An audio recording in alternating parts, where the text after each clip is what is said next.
Eh bien, on va maintenant faire l'activité 6.5. Si vous ne l'avez pas complétée, ben, je vous demanderais, ce serait mieux de commencer à trouver vos réponses par vous-même. Si vous avez bloqué sur un numéro, ben, vous pouvez écouter cette capsule-là jusqu'à la section qui vous intéresse. La première série de questions, numéro 1A et B, demande à ce qu'on ait lu un bout de texte qui est ici pour avoir des indices par rapport à la situation qui va être décrite. Donc, utilisons quelques petites stratégies pour voir qu'est-ce qui pourrait bien parler de l'atmosphère et de l'effet de serre dans ce texte-là. Salut Dominique, nous sommes finalement au pays des kangourous, après un long trajet en avion de près de 24 heures. Bien oui, un trajet en avion, c'est des avions à carburant, donc le combustible utilisé par les avions, ça fait du CO2, ça. OK, on s'en rappelle, tout ce qui brûle, tout combustible fossile qui brûle, comme le pétrole, produit du CO2, qui est un gaz à effet de serre. Ouf! Après avoir déposé nos bagages à l'hôtel, nous avons pris un taxi. Taxi, véhicule, si c'est un taxi thermique, donc à moteur thermique à essence, ça aussi, il y a production de CO2. Je vais juste renoter des éléments dans le texte qui ont rapport avec le chapitre, qui ont rapport avec l'atmosphère, qui ont rapport avec la température et l'effet de serre. Vers le centre-ville. On voyait au loin un épais nuage de fumée. Ah, donc, il y a quelque chose qui brûle. S'il y a quelque chose qui brûle, libération encore plus de CO2. Continuons. Le chauffeur nous a dit que des incendies de forêt, faisaient rage à l'extérieur de la ville. Bon, donc ça confirme qu'il y a des incendies, donc de la fumée, c'est du CO2 qui va être produit par les forêts qui brûlent. Ça, c'est pas cool. Malgré l'inversion des saisons, pourquoi je parle comme ça? Ben, c'est la voix de Pierre. Les soirées sont fraîches à Sydney. OK. Donc, nous sommes en été, Sydney est en hiver. Le long des trottoirs et sur les terrasses, de grosses lampes électriques réchauffent l'atmosphère. Au moins, ils ne brûlent pas du propane pour réchauffer. OK. Nous avons d'ailleurs choisi de nous arrêter dans un resto typiquement australien, viande exotique cuite sur un feu de bois. Succulent! Je te laisse et te promets de réécrire bientôt ton ami globetrotter, Pierre. Bon, OK. Donc, l'atmosphère est réchauffée par les lampes électriques. Ils cuisent des aliments sur du feu de bois. On a beaucoup d'éléments ici qui pourraient être des sources de CO2. Mais voyons si les questions traitent de ça.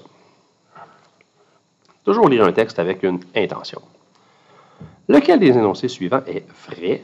Reportez-vous à la situation décrite dans le courriel de Pierre. Est-ce que c'est vrai? 1, 2, 3, 4. 1.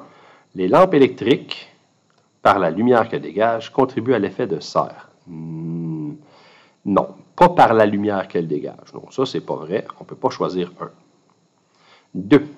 La température élevée des incendies contribue à l'effet de serre. Bon, par définition, l'effet de serre, c'est des gaz de l'atmosphère qui emprisonnent et retiennent de la chaleur sur Terre.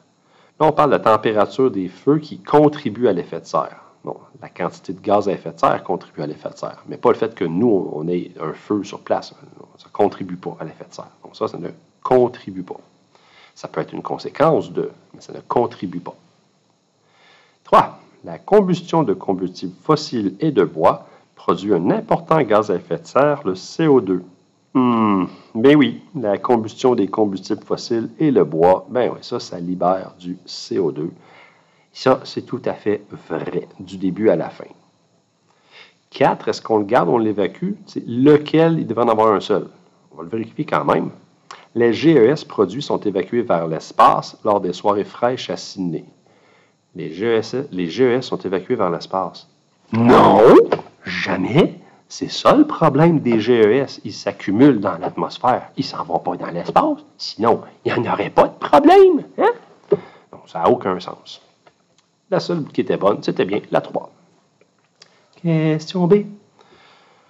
Si on considère la position géographique de l'Australie, l'Australie est ici. La misère à faire le focus. Australie, ici. Ouais, misère à faire le focus. Quelle manifestation de l'effet de serre est la plus susceptible de se produire dans cette région? Donc, l'effet de serre, on a vu. Différentes perturbations qui peuvent venir des phénomènes causés par un effet de serre renforcé.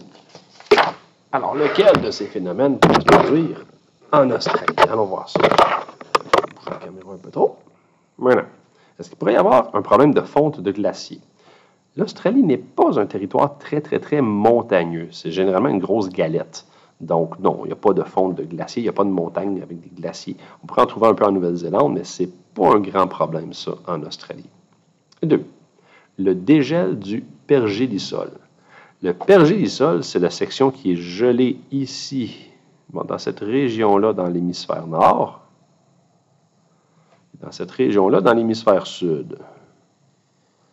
Et on ajoutera aussi des régions qui sont montagneuses, le long de la cordillère des Andes, le long des Rocheuses, et aussi dans les Pyrénées et dans les Alpes en Europe, ainsi que les Himalayas, pas en Indonésie, mais plutôt là, en Mongolie, en Asie, entre la Mongolie et puis la Chine, au-dessus de la Chine, de la Mongolie et de la Russie.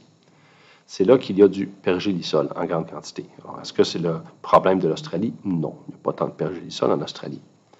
Disparition de la banquise. La banquise, c'est la croûte de glace autour de l'Antarctique, pas l'Antarctique lui-même, mais la croûte autour, ainsi que la calotte de glace qui s'est formée sur l'océan.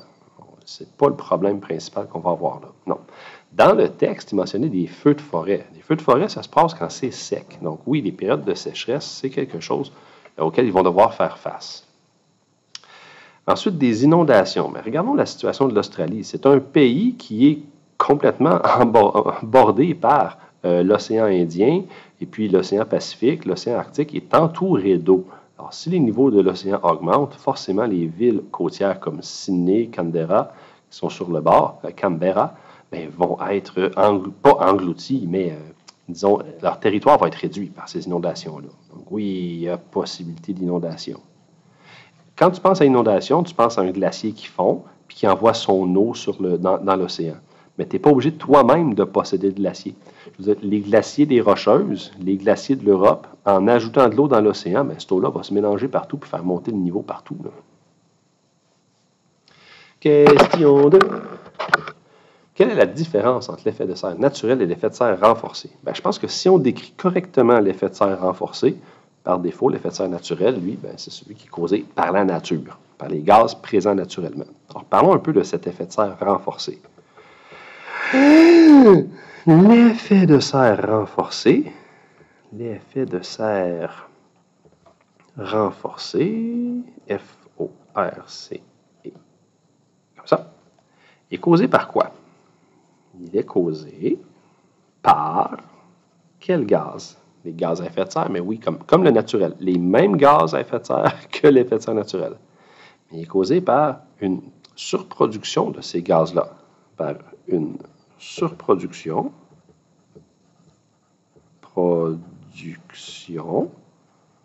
de GES. On produit trop de GES dans les activités humaines. C'est pour ça que c'est pas naturel. Oui, mais les humains font partie de la nature, bon. Oui, mais on exploite un petit peu beaucoup la nature avec des activités excessives. Donc, une surproduction de GES par les activités ou dans les activités humaines. La conséquence, double flèche, donc conséquence, effet de serre renforcé, donc la température de l'air risque d'augmenter davantage. En fait, beaucoup trop. On conserve trop de chaleur.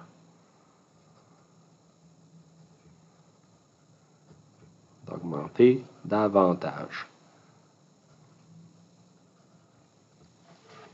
Comme ça. Alors qu'évidemment, le naturel, lui, c'est pas la surproduction de GES, c'est les GES qui sont déjà présents dans la nature, qui gardent la terre tiède. Numéro 3. Oh non, le prof, il a bougé la page et j'ai pas le temps de voir. Recule puis fais pause. Dodo, fallait y penser. Quel génie! Numéro 3. Parmi les situations suivantes, lesquelles ne sont pas directement responsables de l'effet de serre renforcé? ne sont pas responsables. Qu'est-ce que je vais faire? Je vais regarder celles qui sont responsables de l'effet de serre renforcé, puis je vais choisir les autres. Alors, est-ce que l'extraction et le raffinage du pétrole obtenu des suites de la méthanisation des composés organiques? Bien oui, on parle de pétrole, utilisation, raffinage, méthanisation. Oui, ça cause l'effet de serre. Ça, c'est une cause, donc on ne va pas le choisir.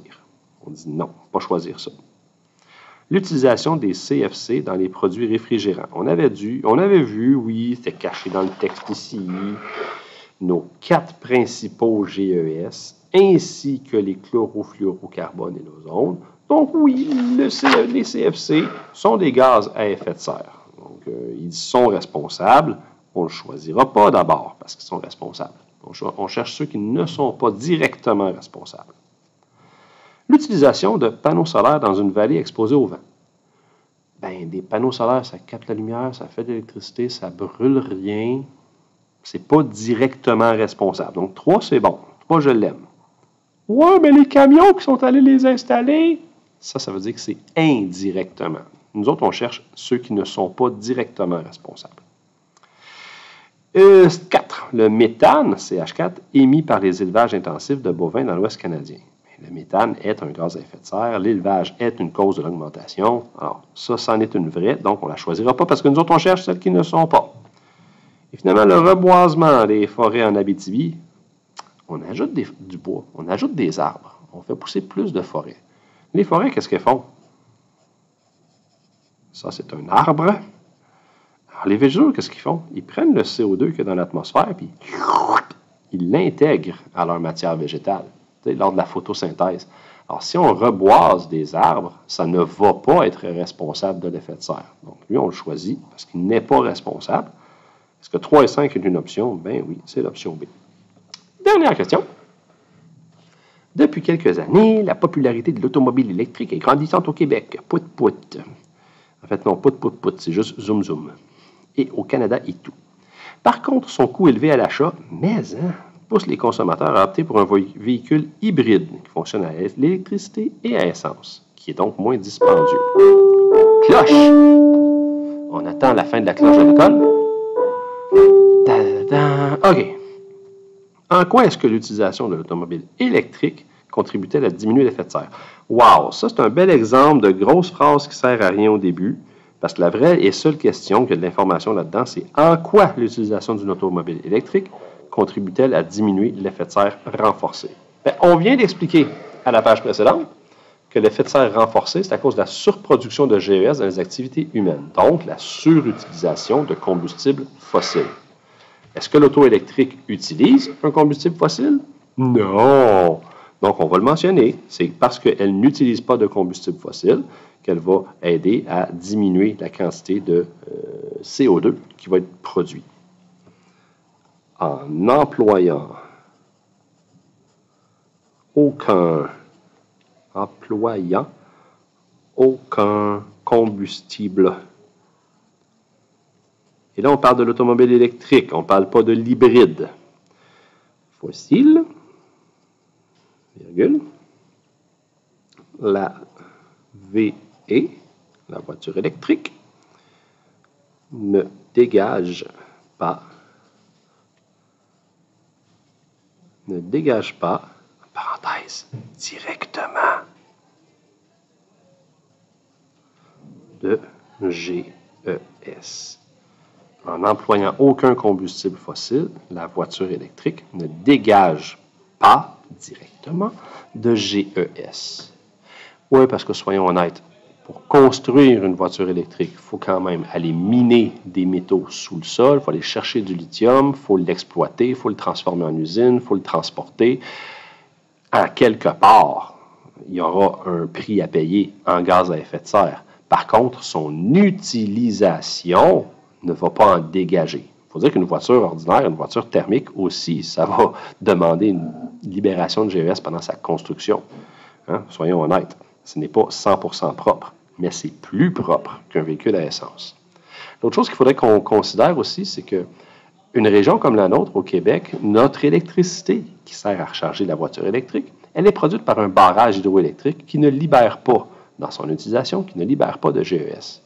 Alors que si on était aux États-Unis, puis que c'était une centrale au charbon qui va produire notre électricité, ben tu brûles du charbon pour recharger ta voiture. Donc, en quelque part, il n'y a pas un énorme gain à faire là-dessus. Je pense qu'il y a un effort à faire sur les changements des habitudes de conduite, du type de véhicule, mais ça serait faux de penser que c'est la solution ultime pour tous les transports. En tout cas, pas pour le moment, en 2024. Peut-être dans le futur, on aura des véhicules beaucoup plus efficaces, des camions qui fonctionneront à l'hybride électrique et solaire. Pour le moment, on doit encore chercher beaucoup d'alternatives. Un, pour faire baisser le coût élevé de ces véhicules-là, comme ça les consommateurs vont avoir envie de les acheter. Puis deuxièmement, rendre recyclables toutes ces batteries électriques, parce qu'une fois qu'on les aura produites, ben, il faut bien faire quelque chose avec les déchets qu'on aura ensuite. Alors, revenez-nous la prochaine fois pour la section sur les ressources énergétiques de l'atmosphère, justement. Alors, bonne fin de journée.